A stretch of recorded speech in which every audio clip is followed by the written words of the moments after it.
say that KT has the chance to tie it up 1-1 here against TheOne. No pun intended. But TheOne is a team, of course, that has found so much strength, and similarly to CE, I think, in this phase, they have worked on their former weaknesses quite a bit. I always considered Hehe a little bit of a liability, of an unstable factor, right? Sometimes he would show up strong, sometimes he would remain the team's greatest weakness. But as of late, I have yet to see a single game in which he's like, in which I'm like, he maybe should be replaced at some point if the team wants to continue growing. And it is so good to see exactly that, because in China, breaking the tradition a little bit here, after phase 1, we have quite stability in most of the teams, right? That hasn't always been the case. Yeah, most of the teams look like they can take games. Even Sunnyline, if they were to get back on form, could take games off of a lot of these teams. It is one of the closest seasons we have had so far, and that is why we are enjoying it so much. But now though, Cursed Hollow, KT with the first ban. How well they're going to be prepared for this, and something they absolutely have to be prepared for. This is a very popular Illidan map for TheOne. Yeah. They love to sneak it in here, so KT must be vigilant. Exactly. This Cursed Hollow pick here is very unusual for China, who doesn't really like to play on that battleground anymore for whatever reason they may have. We don't have info on that. However, TheOne, they defy the rules here. They defy the norm, and they will fall back on Cursed Hollow at any given moment because, as Tetris said, it fits their playstyle. It fits their aggressive playstyle, focusing so much on map objectives first and then going for the macro plays maybe. Because on Cursed Hollow, as you know, guys, you have a little bit of time to collect various tributes. You can focus on mercenary camps in the meantime. You can focus on ganking and rotations in the meanwhile. So definitely a map that is so cool to see for TheOne. And as you said, it could lean towards some of their comfort picks like the Meng Genji or the Hugo Illidan. And with the Genji removed, though, we are going to end up seeing the Garrosh coming into play. We're very much just going through the motions to begin with here, is running through a lot of the very popular meta picks. But with the Garrosh coming in very quickly for KT, that's very clever. Remove one of those incredibly tough heroes away from TheOne. However, I wouldn't have minded seeing them go for Diablo as well. I wouldn't have minded seeing them give over Garrosh if they felt comfortable. I mean, if they want to build this draft really tanky, then they could always add the Diablo later. Garrosh can sometimes be played with another full tank. We actually saw that yesterday, where we had Garrosh ETC coming in from CE on game number 2 against SPT, and they were dominating their opponents left, right, and center with it. However, it's a little bit more common to have Garrosh as a solo tank and then maybe a melee assassin or an offlaner, of course, like Sonya. So for now, nothing out of the ordinary. We see both teams starting their drafts relatively conservatively. Look at Garrosh's win rate here, by the way, 69.2.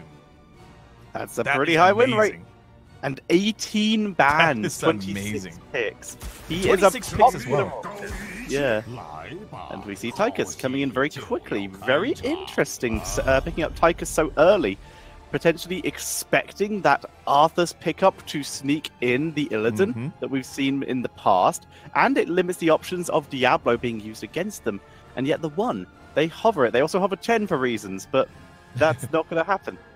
That was just a cheeky homage to Sunnyline, who brought the Panda 2 days ago. It didn't go so well for them, mind you, but it was still good to see an old familiar face back in the mix. Cherry Hill, though, of course, also a warrior that could be added here on Cursed Hollow. He could always be that staple that steals away the boss from you last second, or that steals a mercenary camp away from you. So the shield's also quite annoying to deal with on Garrosh. Any form of shield is going to be paying off dividends here because of his armor, and then that causes the shields to break slower.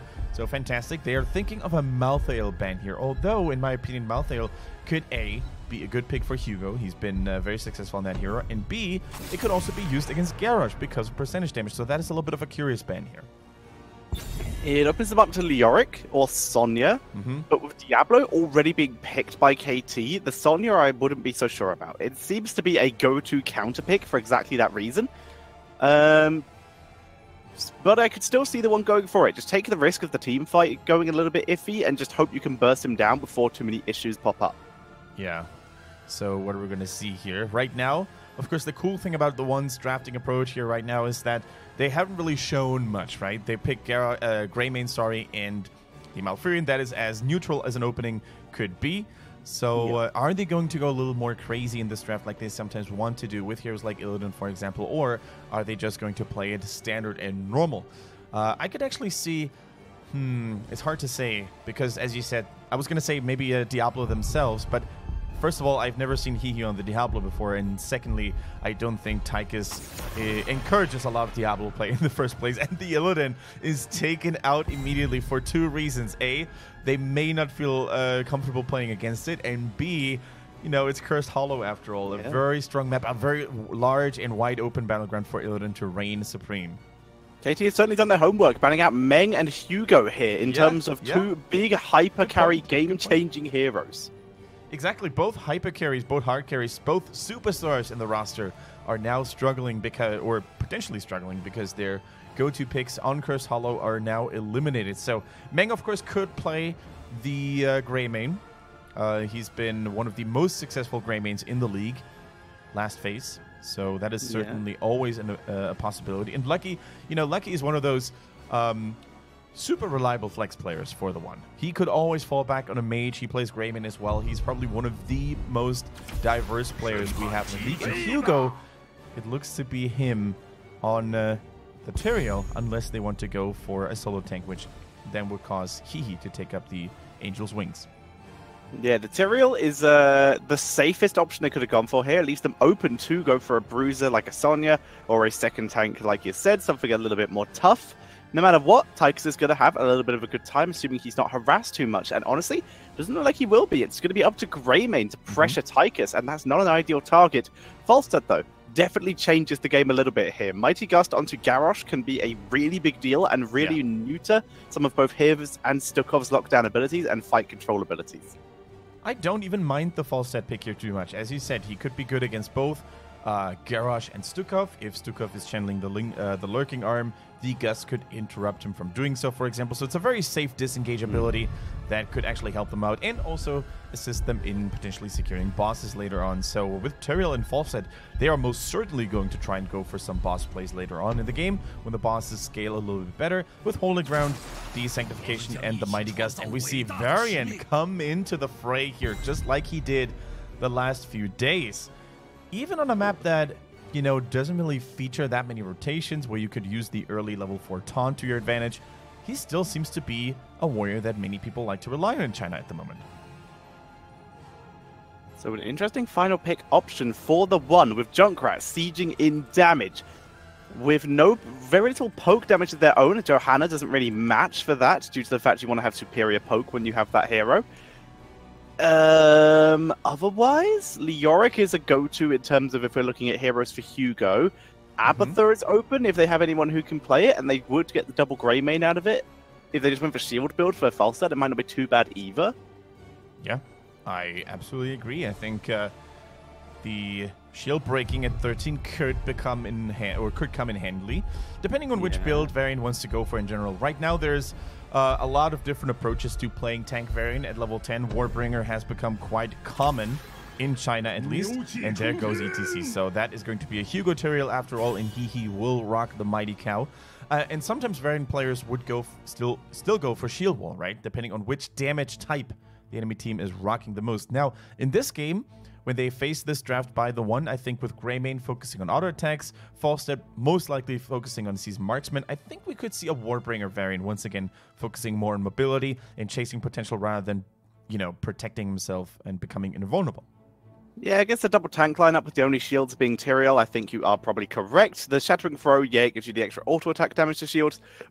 Excuse me. But it's not really worth the actual throwing out of the Shattering Throw to burst the shields. The shields aren't enough for that. So you can get Juggernaut still if you go for that build, so you can be comfortable. And if not, Mortal Strikes can still get some pretty decent value. Oh, absolutely. Mortal Strike is great against ETC when he tries to use his self-healing. We have it against Malfurion as well. It will shut down other healing sources like, for example, Healing Globes or Regeneration Globes as well, if there happens to be one nearby. So Mortal Strike is still one of those talents that you can never disregard, right? All 13 talents for Varian, I think, right now have their use in the respective scenarios. So, Yeah, I think both teams not really showing any weaknesses in that draft. We don't see anything out of the ordinary, and the production is actually sending us right into that game. I like it. Ladies and gentlemen, give it up for TheOne on the left-hand side, and the blue trunks with Hugo and Tyrael. Lucky plays Falstead, Meng is on the gray main, Malfurion being played by ZJZ, and Hehe on ETC. And on the right-hand side, it is KT, Kudos top with Hope on Junkrat, Kaitu on Garrosh, TWT on Stukov, Lycia on Varian, and Zizm is playing the Tychus. Zizm this time on the Tychus. I have yet to observe Zizm a little bit more before I pass on my final verdict onto him, because there's still a lot of question marks on the side of KT, right? True, they were looking strong over the last few days, but consistency is the topic we need to talk about. Can they keep it up against foes like TheOne? I am with you on that testament. I want to observe him longer before I make a final decision as well. Varian wants to observe the scenario before he picks his level 1 talent, which means it's potentially not Q. No, he goes for Q. He gets in range and picks up his first stack. Lucky to slow Lucky, but Lucky makes out of range. The Brute on Zizm prevents the counter kill, but Hehe actually will get the kill anyway. Good lockdown on Tychus, punishing for that engage onto Lucky. Exactly. They tried to poke down the False a little bit with a cheeky grenade, and that's oftentimes a little bit of a problem here if you play a relatively squishy hero in the early game like Falstead, and then you get locked down by Hehe, who once again seems to have found his rhythm. They wait the rotation. Kaitu, though, is a tanky orc. Is he going to survive through this? Right now, the CC chain is real, and 4 members, although it took them quite a while, much longer than I had suspected, they take down the orc, they take down Garrosh 2-0 already. And TheOne, they're showing their opponents here right now that they're not tired. They came into the set well prepared. Yeah, some hyper-aggressive rotations immediately to give themselves a map advantage. So much so that Tyrael is actually solo top lane for a while. He's actually just soaking up the XP here and has done a good job. Jutsu KT, even with heroes dead, they keep up with the standard rotation. They're giving up lane XP just to keep rhythm here. So, Hope is taking the Seashine camp respectively, a little bit later than TheOne. From TheOne, and I just love casting TheOne. You can make so many beautiful allegories with it. So both it's marvelous. By the way, I just saw your T-shirt. I didn't pay attention too much to it when I saw it in the webcam. Micro Marines, fantastic. Yeah, references both retro and Blizzard, the best kind. As we see continued lane rotations. Finally, Stukov still holding the capture on that Bruiser camp, waiting for a while now. Looks like he's thinking about it. No, he's just holding it, getting as close as he physically can without actually capturing it, just in case someone shows up. Yep. So, there we go. Stutter stepping Tychus, the best stutter steps in the world. Although it's normally not recommended too much because you lose a lot of damage, it still looks mighty funky. You gotta be fast. You gotta be very fast to get that kind of stuff. As we see Taunt once again coming in for Varian, nothing surprising there. Indomitable likely gonna be the talent for Garrosh. There it is. And nice face spell using those loudspeakers on ETC to interrupt Stukov from the short range, as Stukov does not yet have within my reach. Exactly. So that is definitely going to be Hehe's main priority here in those team fights to come, or even in those skirmishes to come, to keep Stukov at bay, to keep him occupied with one of the 2 basic abilities, either the Face Mail or the Power Slide. He can interrupt those sneaky, cheeky silences here. Strong rotation already, fast rotation by KT. Tyrael used Eldrin's Might, so he doesn't really have any tools, any means necessary left to interrupt the channeling process, and TheOne are willing to give this one up because they had to defend the other lanes, which were currently pressured by Night Camps. Now he's scouting the perimeter, finds Garrosh before he finds him, stuns him even more, so there's no combo attempts whatsoever. Nice little detail here. Falster taking care of the Junkrat in the bottom lane before he gets any more damage done. Hehe, Meng, ZJZ rotating up the top. Lycia having none of it. That's the joy of this Q-based build with the Lion's Maw and the Lionheart at level 7. Once he gets it, he can sustain in lane very well from a much safer distance. Very true. I mean, with the holy trinity of parry, parry, parry from 1 to 7 being gone after the rework, we no longer have this mandatory focus on getting protected all the time. Instead, we now see other talents that weren't really that good before, like the Lion's Maw. As you said, they'll have Lion's Heart at 7, a brand new talent that increases the self-healing done by the Lion's Fang if it hits enemy heroes. So right now, Varian is going to be very tanky and very sustainable. Kaiju looking for extra stacks on his Groundbreaker, but also looking to interrupt the rotations as the one. Send Falstad back to mid, going to make the most of his global. They're still hanging around this area, though. They still want to deny Hehe especially in a much higher position. Zizan is just going to run into him. Demount body blocks. Hehe would have had to utterly overcommit to have any chance of denying that. And KT grabbed the second tribute. Yeah, KT are actually in command when it comes to securing those tributes. And TheOne, although they were willingly giving up both of the early first 2 tributes, they're going to have to prepare much better for the third one, because that could be Curse Point. And on Cursed Hollow, if you give that first curse up and you find yourself, out-rotated, you can lose so much experience that it could be hard for you to recover. Up to this point, speaking of experience, though, TheOne are clearly favoring the race to level 10 instead of going for tributes. So level 9 has arrived for them. If they keep up the soaking process, then they're definitely going to be 10. And 10 is going to be the big goal for the third tribute, right? Unfortunately, the Raven Lord says, you know what, we're not going to give you that much time. We're going to pick up the tribute in 24 seconds. And here we see TheOne reacting to this, grabbing themselves some towers, making sure that they are as close to level 10 as possible. Very clever here. In fact, they grab it with this strategy. Now they need to not get themselves in trouble here. He's zoning away so they don't get ganked from below in the jungle, as they in fact are going to try and kill off Garrosh here. The root does not land, but they still have enough damage to take out Kaiju. And you know what's good about tanky?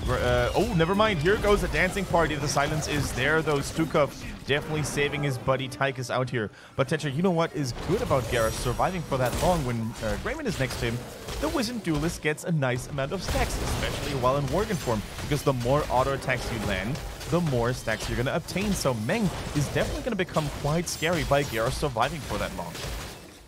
Exactly.